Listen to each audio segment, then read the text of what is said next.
Not everybody wants a full-on plastic-shrouded modern sports bike. That retro thing, it seems, just won't go away. Bikes like Kawasaki's Zephyr have been and gone again, so maybe we'll have retros one day. But the whole thing is here to stay by the looks of it, that naked, wind-in-your-teeth sports bike feel.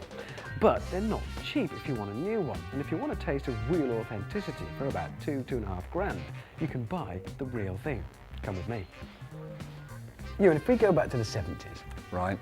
we wouldn't have acres and acres of bikes like this with loads of them different, because they're not all the same in here. No. Back in the 70s, there weren't as many bikes. There wasn't as many big bikes as there is now. I think the moped market was the real big market of the late 70s with FS1Es, Honda SS50s, Gileras, etc. Whereas the people, a lot of lads of 18 and 19 who used to have the smaller mopeds up to RD200s, RD250s, remember them? Even CB400s like the one behind us here. We're looking at these from the point of view of something that's only going to do 1,500 miles a year. That's right, yeah. So a couple of grand, $2.5 grand, $3 grand maybe, you're going to get something quite special. From that choice from the 70s when there weren't as many bikes, what are the ones that are still around? What are we still seeing, the survivors? I think we're still seeing a lot of British bikes still. People tend to hang on to those because they know they're an appreciating asset. They're very aesthetically pleasing to the eye. People just love the old British classics. Japanese-wise, they seem to swap hands a little bit more often.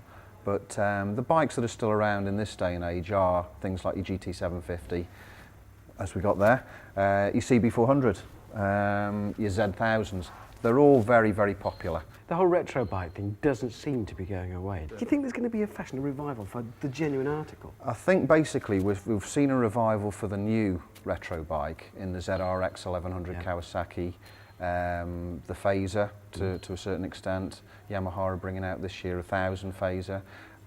And we're seeing a lot of people coming off sport bikes onto big retros, purely because the amount of speed cameras that's going up, the cost of insurance is rising.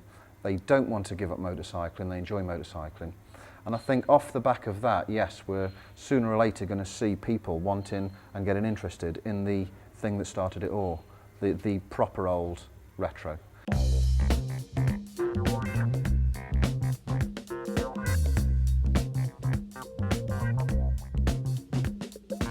Do you know, it feels a bit weird standing gawping at this whole thing without being in a leaky garage with a cup of strong tea in one hand and a fag in the other, and all my mates around me trying to work out how we can work out to save up for a tax disc between us.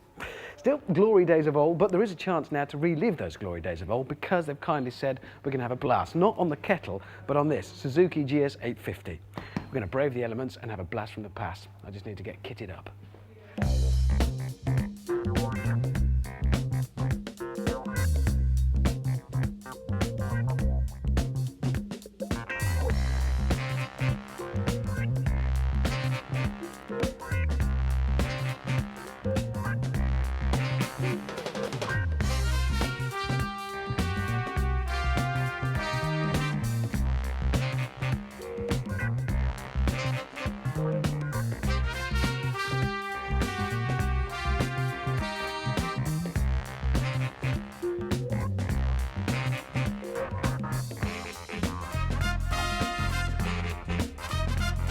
Light and delicate is not the way to describe the controls. It may be Japanese, but it feels, compared to today's Japanese bikes, well, I hate to say it, but positively British.